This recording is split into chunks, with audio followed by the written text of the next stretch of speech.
We've been practicing your piece Mosaic for a while now. I've noticed that individually each of the parts each has its own little section of the melody or harmony, and apart from each other sounds fragmented and somewhat random, but together it sounds right and it forms a larger picture, sort of. Is that what you decided to call it, Mosaic? Yeah, that was going to be my whole spiel, but as long as you've hit that on the head already, I'll just we'll sort of retell it in my own words. But there are two reasons for calling the piece Mosaic. And you should know that usually, not every composer obviously is the same, but when I write a piece, I almost have to have the title before I start the piece. If I write the piece and call it something after I've finished it, it always seems to me, this is not the case for every composer, but it seems to me sort of hypocritical, like I called it something after I wrote it. Well, I have to have the idea ahead of time. And so when Mr. Christian and I were talking about the piece, originally we had another idea that we decided to scrap. And I came up, one day I was just thinking about the kind of piece I wanted to write and how I normally write music. And I came up with the idea of a mosaic of sound, partially because the communities we live in today, this is on one level, are full of all sorts of different cultural backgrounds, a real mosaic of different ethnic cultures and all that.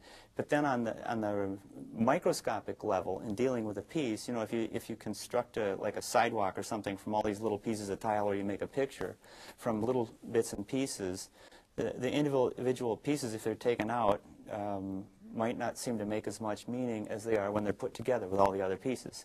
If you've seen certain mosaics like on walls or in streets or something, when all the little pieces get together and you realize there are thousands of different pieces, suddenly it's just a picture. It makes one big impression, which is what I wanted the piece to be. But taken by its parts, you'd wonder, now, what's going on? Like you say, maybe it sounds more fractured than it should or whatever.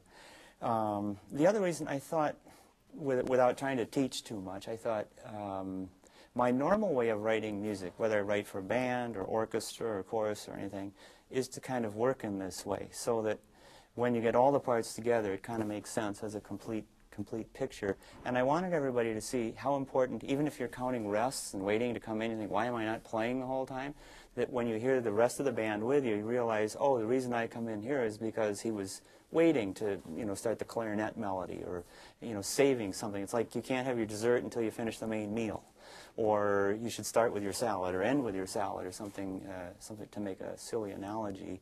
So I wanted everybody to appreciate how important each one of your parts is when you put it with a whole picture, and that you're one little piece, but each piece is very important. It's like if you see a picture or a mural made out of a bunch of tiles and mosaics, if time has damaged some of the parts and, you know, 3 tiles are missing from here and 3 little pieces from here, it looks like the picture's incomplete, or somebody has, you know, time or people walking on it has destroyed it to some extent. But if they're all there, you think, oh, that's a complete picture, and you just notice the whole thing. So it's a good question. Thanks.